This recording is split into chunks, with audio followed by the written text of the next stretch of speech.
Reliance industries ने 46वीं AGM ने पूरे ग्रुप में ग्रोथ का पूरा रोड मैप पेश किया है। कंपनी ने नई पीढ़ी को बड़ी जिम्मेदारी सौंपी है।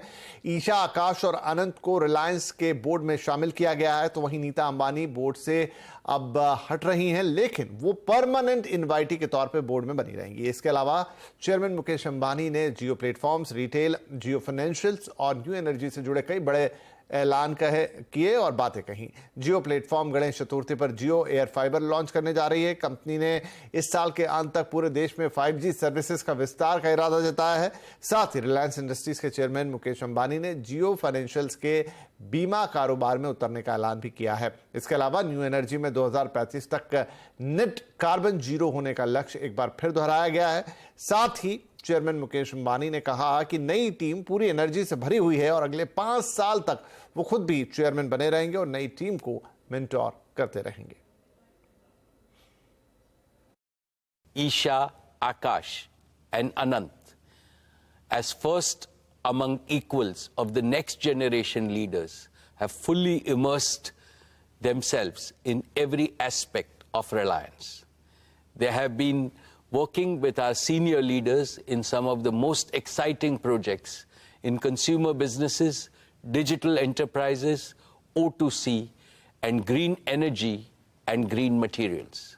I am happy to report to you that earlier today, the board met and recommended the induction of Isha Ambani, Akash Ambani, and Anant Ambani into the board of directors of Reliance Industries Limited. I can proudly say that they have earned their stripes through dedication, commitment, and hard work. Teaming up with the other directors, they will work as one single team to provide leadership to the Reliance Group as a whole and guide the growth of all our diverse businesses with a holistic vision. I shall continue to perform my duties and responsibilities as Chairman and Managing Director for 5 more years with greater vigor. Towards this end, I have assigned myself 3 responsibilities. First, I shall groom and empower all the next generation leaders at Reliance and prepare them for the challenges and opportunities of the future. Second, I shall especially mentor Akash, Isha and Anant so that they can provide collective leadership and dependably take Reliance to greater heights of growth and value in the decades ahead.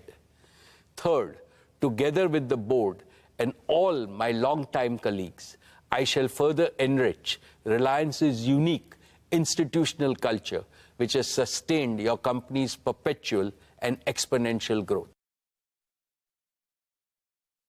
Jio Air Fiber uses our pan-India 5G network and advanced wireless technologies to bypass the need for last-mile fiber.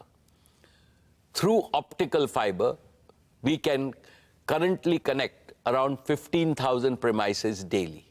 But with Jio Air Fiber, we can supercharge this expansion with up to 150,000 connections per day. I am delighted to announce that Jio Air Fiber will launch on the auspicious occasion of Ganesh Chaturthi on 19th September.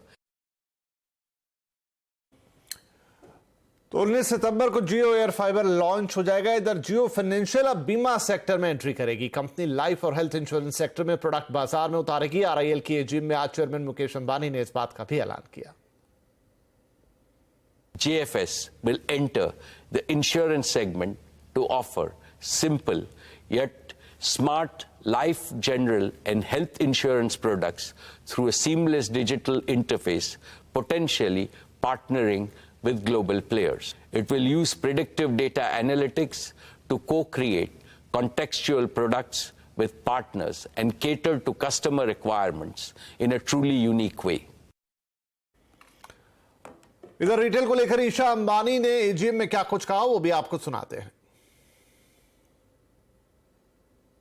Financial year 23 has been a landmark year for our retail business. Our immense faith and conviction in India's retail story was amply rewarded when Reliance Retail crossed the milestone of 100 crore transactions, up 42% year-on-year. Our stores received more than 78 crore footfalls during the year, and the number of registered customer base grew to nearly 25 crore. We are delivering value to over 30% of India's addressable population.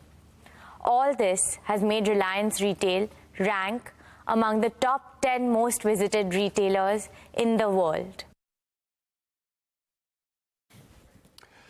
चलिए थोड़ा और विस्तार से अब रिलायंस के AGM की बात करते हैं। हमारे साथ जुड़ रहे हैं हमारे वरिष्ठ सहयोगी नीरज बाजपेयी, हम उनसे थोड़ा समझते हैं। तो नीरज जी, यहाँ पर दो अहम चीजें हैं। एक तो जो बोर्ड में बड़े बदलाव हुए हैं, जहां नई पीढ़ी को जगह मिली है, तो ये एक अहम चीज, और बाकी के अनाउंसमेंट। तो पहले इस बड़े बदलाव को अगर हम देखें, ईशा, आकाश, अनंत, अब ये तीनों बोर्ड में नॉन एग्जीक्यूटिव डायरेक्टर के तौर पर अपना रोल प्ले करेंगे, इसका कितना महत्व है? रिलायंस इंडस्ट्रीज की आज 46वीं एजीएम में कई बड़े ऐलान हुए। सबसे बड़ा ऐलान तो ये हुआ कि उनके बोर्ड में बदलाव किए गए हैं, जिसमें तीनों उनके जो बच्चे हैं, ईशा अंबानी, अनंत और आकाश, तीनों को बोर्ड में शामिल कर लिया गया है। इसके साथ ही नीता अंबानी जी बोर्ड से हट जाएंगी, लेकिन रिलायंस फाउंडेशन की वो चेयरमैन रहेंगी और बोर्ड में परमानेंट इनवाइटी के तौर पे काम करेंगे। इसके साथ ही मुकेश अंबानी जी अगले 5 साल तक चेयरमैन बने रहेंगे रिलायंस इंडस्ट्रीज के, और उनके 3 टारगेट उन्होंने सेट किए हैं। पहला, वो पूरे मैनेजमेंट को वो ग्रूम करेंगे। दूसरा, अपने तीनों बच्चों को वो मेंटर करेंगे। और चौथा, वो इंस्टीट्यूशन के तौर पे इस कंपनी को एक कल्चरली आगे बढ़ाने का लक्ष्य लेके चलेंगे। ठीक है, तो ये तो बोर्ड के बदलाव हुए नीरज। इसके अलावा कई सारे ऐलान, कई सारी बातें रिलायंस इंडस्ट्रीज को लेकर कही गई। मुकेश जी ने कही और नीता जी ने कही, साथ ही आकाश अंबानी ने अनाउंसमेंट किए हैं और ईशा भी आई हैं। क्या प्रमुख अनाउंसमेंट वहां पर निकलते हुए दिखे? देखिए, रिलायंस की जो सबसे खास बातें इस एजीएम में निकल के आई कि इस बार रिलायंस अपने आप को पूरी तरीके से ट्रांसफॉर्म कर रहा है। सक्सेशन प्लान बिल्कुल उन्होंने क्लियर रख दिया है। तीनों बच्चे उनके बोर्ड में शामिल हो गए हैं, और इसके साथ ही उनका जो फोकस है वो न्यू बिजनेसेस पे है, चाहे वो फाइनेंस का बिजनेस हो, रिटेल का बिजनेस हो, या जियो प्लेटफॉर्म्स हो, और न्यू एनर्जी हो। तो एक तरीके से न्यू रिलायंस को आप देखेंगे, और ये सारे बिजनेसेस का एक थ्रेड है जो इस समय की बहुत ज़रूरत है। और सही समय पर उन्होंने देखा है कि टेक्नोलॉजी बेस्ड सारे बिजनेसेस होंगे, चाहे वो फाइनेंस का बिजनेस हो जिसमें वो कह रहे हैं कि डिजिटल फर्स्ट, यानी उसका एप्लीकेशन डिजिटल के थ्रू होगा जिससे रीच बढ़ाने में मदद मिलेगी। सेम चीज़ वो न्यू एनर्जी और जियो प्लेटफॉर्म्स के थ्रू करना चाहते हैं। जियो प्लेटफॉर्म्स की स्कीम्स या योजनाएं बहुत बड़ी हैं। घर, दुकान, मकान, ऑफिस, सब जगह आपको हर तरीके की सर्विसेज जियो प्लेटफॉर्म के थ्रू मिलेंगी। और रिटेल फास्टेस्ट ग्रोइंग कंपनी न सिर्फ भारत के, दुनिया की बन चुकी है, और उसके थ्रू उनको लगता है कि बहुत बड़े पैमाने पे एक रीच बनेगी, और जिसका फायदा इंटर ग्रुप में सबको मिलेगा, यानी जियो प्लेटफॉर्म और जियो फाइनेंस भी एक दूसरे से कनेक्टेड होंगे। तो इसलिए ये तीनों जो चारों नए बिजनेसेस हैं, इसी पर रिलायंस का पूरा फोकस है। O2C जो कोर है इस समय 65% जहां से रेवेन्यूज आते हैं, उस पर भी फोकस है, लेकिन अब जो ट्रांसफॉर्मेशन की बात हो रही है वो न्यू बिजनेसेस की है। जी नीरज, बहुत शुक्रिया। तो ये था आज का जो एजीएम है रिलायंस का, उसका एक सारा आपके लिए। इधर एजीएम में आकाश अंबानी ने क्या कुछ कहा वो भी आपको सुनाते हैं।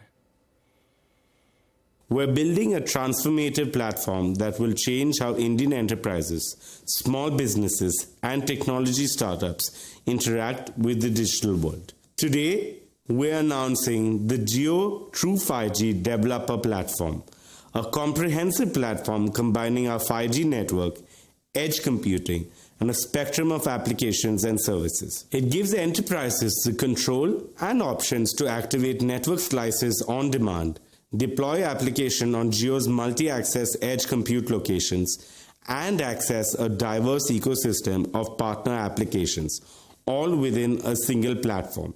This fusion of 5G network, edge computing, and service orchestration is transformative for Indian businesses.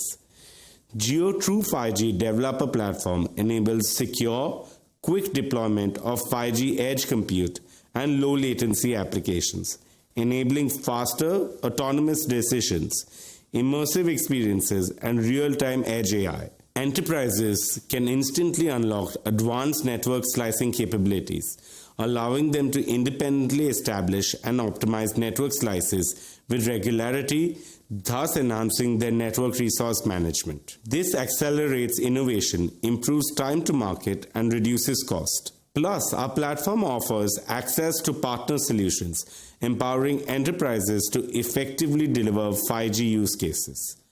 And through the GeoTrue 5G marketplace, our partners can integrate their offerings and develop tailored solutions that cater to specific needs. Today, we're also announcing the GeoTrue 5G Lab, a facility designed to accelerate industry transformation using GeoTrue 5G.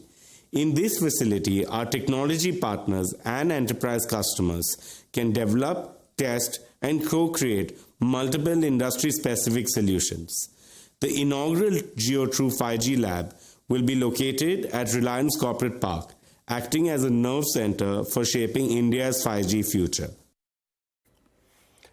तो चलिए हम यहां पर आपको बता दें कि इस वक्त जो चैनल यानी कि CNBC आवाज देख रहे हैं वो नेटवर्क 18 का हिस्सा है, जिसका स्वामित्व और प्रबंधन रिलायंस इंडस्ट्रीज के हाथों में ही है। और आज आवाज अड्डा में रिलायंस इंडस्ट्रीज का क्या है फ्यूचर प्लान, इसी पर हम करेंगे एक बड़ा फोकस। शाम 7:57 पर जरूर जुड़िएगा। आज का आवाज अड्डा RIL फ्यूचर रेडी।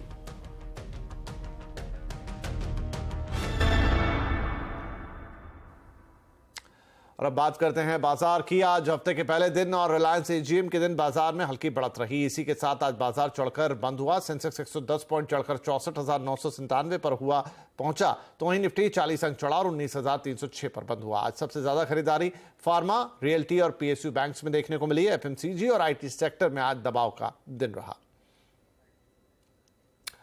चलिए खबरों में यहां पर एक छोटा सा ब्रेक लेते हैं, लेकिन ब्रेक के उस पार आपके लिए कुछ और खबरें। आप देख रहे हैं आवाज समाचार। अब कुछ और खबरें। Star javelin thrower Neeraj Chopra ने भारत को खेलों में भी चांद पर पहुंचा दिया है। नीरज चोपड़ा ने भारत को वर्ल्ड एथलेटिक्स चैंपियनशिप में पहला गोल्ड दिलाया है। हंगरी के बुडापेस्ट में चैंपियनशिप मुकाबले में 88.17 मीटर का थ्रो करके नीरज ने गोल्ड हासिल किया। अब Neeraj Chopra world athletics championship के इतिहास में 2 मेडल जीतने वाले दुनिया के पहले एथलीट बन गए हैं। इससे पहले उन्होंने साल 2022 में सिल्वर मेडल जीता था। वहीं इतिहास रचने के बाद नीरज ने कहा कि गोल्ड जीतने की खुशी है, लेकिन उन्हें 90 मीटर की दूरी तक भाला नहीं फेंक पाने का मलाल भी है। सभी बोलते थे कि यही मेडल बचा था, तो वो भी आज पूरा हो गया है। और बस वो 90 मीटर वाला सवाल अभी हमको वो करना बाकी है। कोई बात नहीं, आज मैं सोच रहा था हो जाएगा, पर मेडल बहुत ज्यादा इंपॉर्टेंट था, गोल्ड मेडल अभी अपने पास है ये। और अभी अगले और कॉम्पिटिशन है, अभी टाइम है, तो उनमें और ज्यादा जोर लगाएंगे। इधर नीरज चोपड़ा की मां अपने बेटे के इस रिकॉर्ड पर बेहद खुश हैं। उन्होंने कहा कि आगे भी नीरज से गोल्ड की उम्मीदें हैं। वहीं उनके पिता ने कहा कि यह देश के लिए एक बहुत बड़ी उपलब्धि है। यह कहना चाह रहे जी, बहुत खुशी की बात है सारे देश के लिए और बड़े गर्व की बात है। बच्चे ने नाम किया मैदान में जाओगे, कोई खिलाड़ी है तो सारे खेलने वाले हैं, कोई न कोई तो जीत करेगा। का दिन है कि वर्ल्ड चैंपियनशिप में भी हम लोगों ने जैसा सोचा था उसके अनुरूप गोल्ड मेडल हासिल किया। पूरे देश की जीत है, पूरे देश के लिए ही बहुत खुशियां मिली थी। बहुत अच्छी तैयारियां थी उनकी और हमें उम्मीद भी थी कि वो बेहतर करेगा और उस पर वो खरा उतरा। वहीं केंद्रीय मंत्री अनुराग ठाकुर ने नीरज चोपड़ा को बधाई देते हुए कहा कि नीरज ने फिर एक बार पूरे देश को गर्व से भर दिया है। Golden boy of athletics Neeraj Chopra ने एक बार फिर भारत का नाम रोशन किया है। गोल्ड मेडल वर्ल्ड चैंपियनशिप जीतकर भारत का नाम सुनहरी अक्षरों में लिखा है। और सबसे बड़ी बात यह है कि पहले Asian games, Commonwealth games, Asian championships, under 20 title और टोक्यो ओलंपिक्स जीतने के बाद अब नीरज चोपड़ा ने वर्ल्ड चैंपियनशिप जीतने का भी कीर्तिमान स्थापित किया। बहुत बहुत बधाई, बहुत शुभकामनाएं।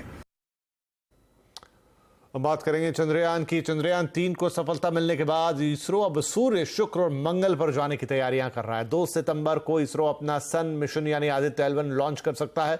यह सूर्य की स्टडी के लिए भारत का पहला मिशन होगा। इसरो को उम्मीद है कि आदित्य L1 से सूर्य के तापमान, पराबैंगनी किरणों के धरती खासकर ओजोन परत पर पड़ने वाले प्रभावों और अंतरिक्ष में मौसम की गतिशीलता का अध्ययन किया जा सकेगा। इसके अलावा भारत बहुत जल्द गगनयान का ट्रायल मिशन भी लॉन्च करने वाला है। यह लॉन्चिंग 1 से 1.5 महीने में होने की उम्मीद है। इस लॉन्चिंग में मानव रहित यान को रॉकेट के जरिए अंतरिक्ष में भेजा जाएगा। इस मिशन में भारतीय नौसेना और कोस्ट गार्ड भी शामिल है। इसके अलावा इसरो मंगलयान 2 और शुक्र ग्रह पर भी जाने की तैयारियां कर रहा है। चंद्रयान की कामयाबी के बाद से चंद्रमा के बारे में लगातार जानकारियां मिल रही हैं। ताजा जानकारी चंद्रमा के तापमान को लेकर आई और यह हमारे चंद्रयान ने ही भेजी है। इसरो ने चंद्रमा की सतह पर तापमान भिन्नता का ग्राफ जारी किया है। ग्राफ के मुताबिक चांद के साउथ पोल पर तापमान 70 डिग्री सेंटीग्रेड है। ये जानकारी वैज्ञानिकों के लिए भी चौंकाने वाली है। इसरो के वैज्ञानिक BHM दारुकेशा का कहना है कि हम सभी मानते थे कि सतह पर तापमान 20 डिग्री सेंटीग्रेड से 30 डिग्री सेंटीग्रेड के आसपास हो सकता है, लेकिन ये आश्चर्यजनक रूप से हमारी अपेक्षा से काफी ज्यादा है। बता दें कि पेलोड में तापमान को मापने का एक यंत्र लगा है जो सतह के नीचे 10 सेंटीमीटर की गहराई तक तापमान लेने में सक्षम है। प्रधानमंत्री नरेंद्र मोदी ने आज रोजगार मेले के तहत 51,000 युवाओं को अपॉइंटमेंट लेटर बांटे हैं। रोजगार मेले का आयोजन देश भर में 45 जगहों पर किया गया। इस कार्यक्रम में प्रधानमंत्री मोदी वीडियो कॉन्फ्रेंसिंग के जरिए शामिल हुए। इस दौरान उन्होंने युवाओं को संबोधित करते हुए कहा कि भारत बहुत जल्द टॉप 3 अर्थव्यवस्थाओं में शामिल होने वाला है। वहीं जिन लोगों को अपॉइंटमेंट लेटर मिले हैं उनकी joining CRPF, BSF, SSB, CISF, ITBP, NCB के साथ दिल्ली पुलिस में होगी। आजकल आप लगातार पढ़ते भी हैं और देखते भी हैं कि भारत दुनिया की सबसे तेजी से बढ़ती हुई अर्थव्यवस्था है। भारत इस दशक में टॉप 3 अर्थव्यवस्था में शामिल हो जाएगा और ये गारंटी जब मैं आपको देता हूं ना, बड़ी जिम्मेवारी के साथ मेरे देशवासी, मेरे परिवारजनों को ये मोदी गारंटी देता है। और बात आज के कंज्यूमर अड्डा की। राजस्थान के कोटा में कोचिंग छात्रों की एक के बाद एक सुसाइड को देखते हुए अब जिला प्रशासन ने 2 महीने के लिए किसी भी प्रकार की टेस्ट या टेस्ट सीरीज पर बैन लगा दिया है। इस कदम से क्या फायदा होगा और आखिर इस समस्या का हल कैसे निकलेगा, आज कंज्यूमर अड्डा में एक बड़ी बहस होगी। टेस्ट पर बैन, कोटा को मिलेगा चैन, क्योंकि बड़ा गंभीर टॉपिक है। जरूर जुड़िएगा हमारे साथ आज शाम 5:57 पर।